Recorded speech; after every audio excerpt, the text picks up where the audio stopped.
Saya akan banyak membaca dari buku Filipi hari ini. Saudaraku, pertama Filipi itu buku sukacita. Kedua, Filipi itu ditulis dari penjara. Ya, betapa hebatnya seorang yang di penjara masih bisa bersukacita. Kita di sini tidak ada yang penjara, kita harusnya lebih bersukacita. Amin, saudaraku.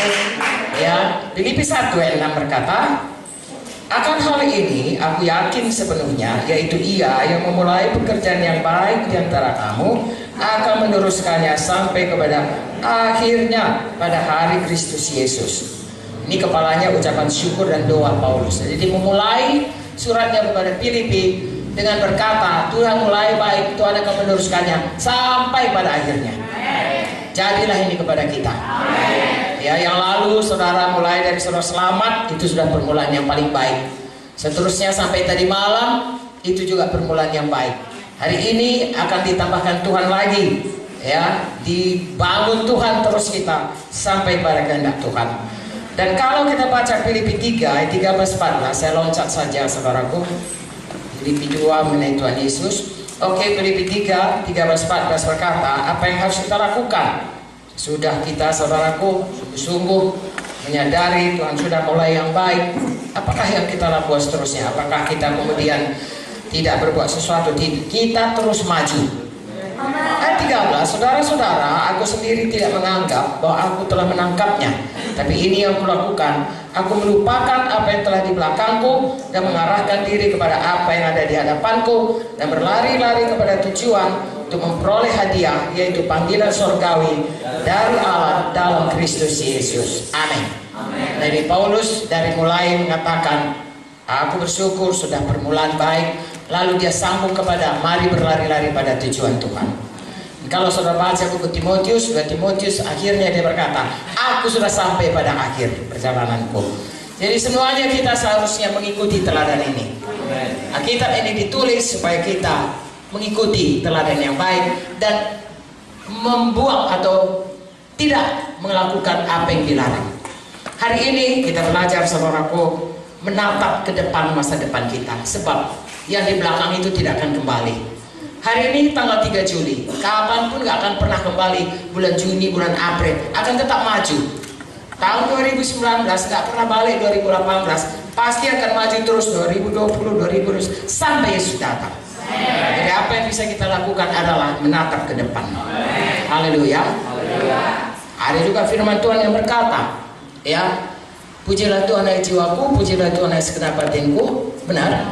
Jangan lupakan. Mengapa jangan lupakan kebaikannya? Kalau kita lupa kebaikannya, saudaraku, kita bisa distraksi. Buku Ulangan itu 5 buku pertama, buku Taurat, itu dituliskan mengingatkan kembali apa yang jadi sebelumnya. Mengapa diingatkan? Karena Musa berkata supaya kau ingat lagi, jangan kau lupa bagaimana kau dilepaskan Tuhan. Dan kalau kau kaya, jangan kau pikir itu karena kau, tetapi karena Tuhan yang menjadikannya. Kau dapat rumah nanti tanah-tanah kau, Tuhan semua melakukannya. Jangan kau lupa. Itulah gunanya buku Ulangan. Walaupun kemudian dikatakan Musa, biarpun ku bilang begini, nanti meper juga nya kau. Saudaraku, kita bertanggung jawab pada generasi kita. Musa bertanggung jawab pada generasinya, Joshua pada generasinya. Saudara baca Alkitab, sesudah generasi Joshua, hakim-hakim, orang Israel mundur dari jalan Tuhan. Sebenarnya saya sudah lewat generasi, lintas generasi 77 tahun, ya. Kalau di Amerika itu rata-rata umur saudaraku sekarang ini 71, ya, laki-laki. Kalau wanita sekitar 80. Jadi saya sudah lintas generasi, ya, seuzur.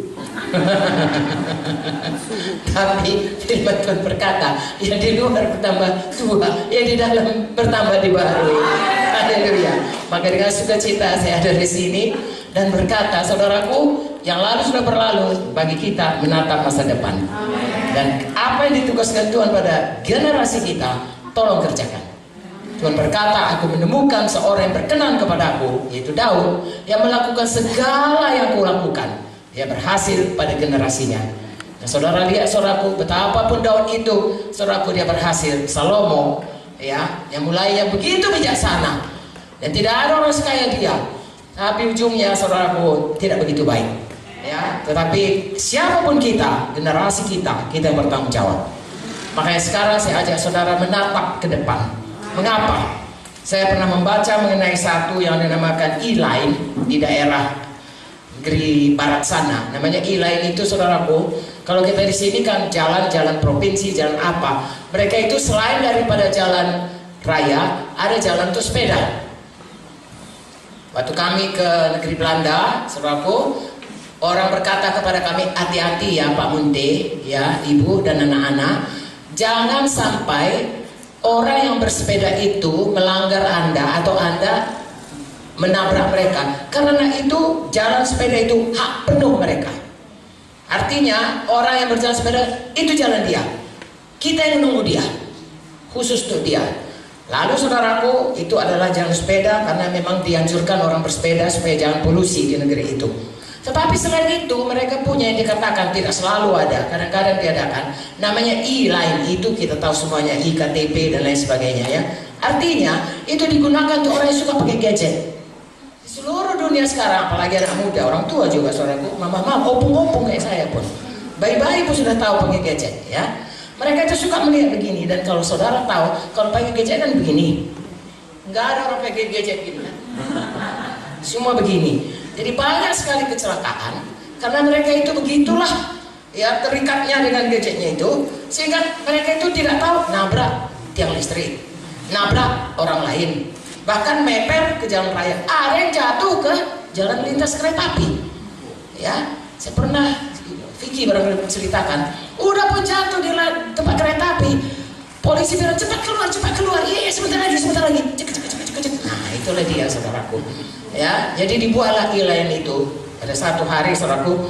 Orang kemudian senang, lalu orang pikir akan selamanya dibuat. Tidak, pemerintah hanya buat itu satu hari untuk mengingatkan mereka bahwasanya kalau pakai ini hati-hati, kau bisa bahaya kalau matamu terus kemari. Saudaraku, hari ini saya mengajak saudara, jangan begini saja, yang lihat yang dekat aja, lihat pandang jauh ke depan. Amen. Karena kita punya masa depan. Hidup kita di dunia ini hanya sementara. Puji Tuhan, kita selalu berkemenangan dan Tuhan mau kita hidup. Yohanes 10:10 berkata, Tuhan menyelamatkan kita supaya kita memiliki zoe kehidupan dan memilikinya dengan segala kelimpahan. Ya, itu bukan hanya di dunia ini, lepas dari dunia ini pun disediakan Tuhan. Itu sebabnya Matius 6:33 berkata, cari dahulu maka sekaliannya. Jadi dunia ini kita cari dahulu apa yang dikatakan Tuhan kepada kita, kemudian apapun yang di dunia ini tambahkan Tuhan sampai pada hidup kekal. Tapi kebanyakan orang seperti yang punya gadget tadi, dia sibuk memperhatikan apa yang jadi bagi hidupnya untuk masa dekat ya, untuk hanya hidup di dunia ini atau hanya hidup untuk ya masa dekat lah, dan tidak memikirkan bahwasanya hidup kita ini ada satu hidup lagi, baik di dunia ini, baik sesudah di dunia ini, di mana kita harus berjalan pada jalan Tuhan. Haleluya.